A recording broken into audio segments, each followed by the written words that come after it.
नमस्ते, मैं शनि उपासक पंडित बालकृष्ण जोशी आपका हार्दिक स्वागत अभिनंदन कर रहा हूँ। आप देख रहे हैं मुझे शनि धाम से। आप सबको गणेश चतुर्थी की हार्दिक शुभकामनाएं हैं। 10 सितंबर शुक्रवार को गणेश चतुर्थी है। बड़ी धूमधाम से गणेश चतुर्थी का त्यौहार पूरे भारतवर्ष में मनाया जाता है। भगवान गणेश जी बुद्धि सौभाग्य के दाता हैं।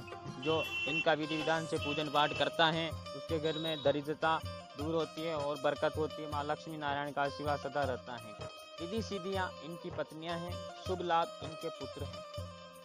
जब भी हम कोई मांगलिक कार्यक्रम करते हैं तो दरवाजे के बाहर शुभ लाभ लिखते हैं।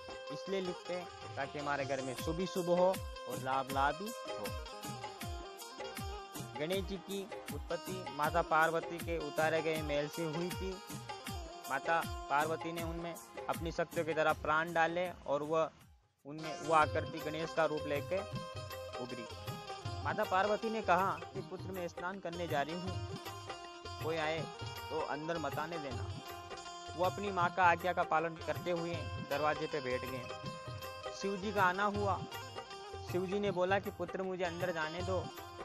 गणेश जी अनजान थे कि ये कौन है। गणेश जी महाराज ने उनका परिचय पूछा शिव जी से। बालक नहीं जाने दिया।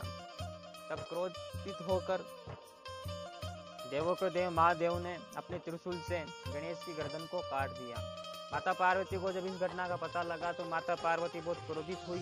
उन्होंने अपना विकराल रूप धारण कर लिया, चंडी का रूप धारण किया। सभी देवी देवताओं ने माँ की स्तुति करी और महादेव जी से कहा कि आप फिर से गणेश के प्राण लौटाइए। तब जाके उन्होंने त्रिशूल फेंका और वो त्रिशूल हाथी की गर्दन पे लगा तो वो गर्दन कट के नीचे आ गई और वो त्रिशूल के साथ ही वही सर वापिस आया और वही सर गणेश को लगाया। तभी से गजानन जी का नाम गजानन पड़ा। इनकी सवारी मूषक है। इनको प्रिय मिष्टान मोदक के लड्डू हैं। इस दिन चंद्रमा के दर्शन करना निषेध बताया गया है क्योंकि चंद्रदेव के दर्शन करने से अपने ऊपर कोई न कोई कलंक अवश्य लगता है। इसके पीछे भी घटना जुड़ी हुई है भक्तों। जब प्रथम पूज्य कहलाने के बाद गजानन जी महाराज मूषक पर सवारी करके भ्रमण कर रहे थे, तब मूषक के सामने सर्प आया। उस सर्प को देख के मूषक घबराए और हिलने लगे। उनके हिलने से उनके ऊपर जो गणेश जी महाराज बैठे थे वो नीचे गिर गए। गणेश जी महाराज ने इधर उधर देखा कि मेरी इस घटना को कोई तो नहीं देख रहा। वापिस वो मूषक पर बैठकर चलने लगे। तब आवाज आई हंसने की। गणेश जी महाराज सोचने लगे कौन हंस रहा है। तब उन्होंने अपनी आज्ञा चक्र के द्वारा पता लगाया और उस हंसने वाले निकले चंद्रदेव। गणेश जी महाराज को बहुत गुस्सा आया और चंद्रदेव को श्राप दिया कि तुम्हें जिस रूप पे इतना घमंड अहंकार है, ये रूप धीरे धीरे क्षय हो जाएगा।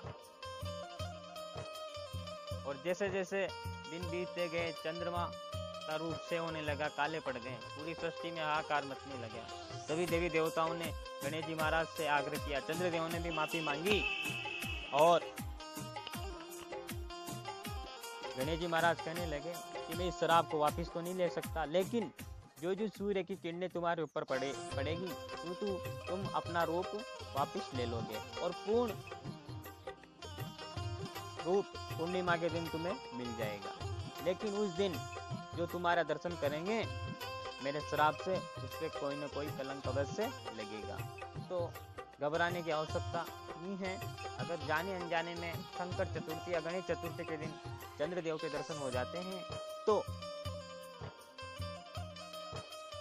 एक उपाय है वो कर लेना।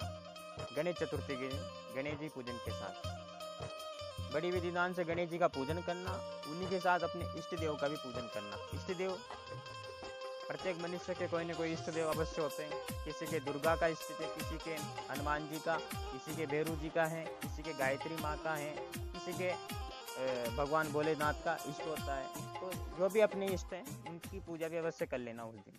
तो वो जो जाने में आपको दर्शन हो जाएंगे ना चंद्रदेव के, उससे आप निष्कलंक बच जाओगे। तो ये थी गणेश चतुर्थी के बारे में बातें भक्तों। और बड़ी धूमधाम से गणेश जी का त्यौहार मनाएं। इसी के साथ मैं शनि उपासक पंडित बालकृष्ण जोशी आपसे विदा लेता हूँ। ओम श्री गजानंदाय वक्रतुंड महाकाय सूर्यकोटि समप्रभ निर्विघ्नं कुरु मे देवे सर्वे कार्येषु सर्वदा। ओम रिद्धि सिद्धि शुभ लाभ देवाय नमो नमः।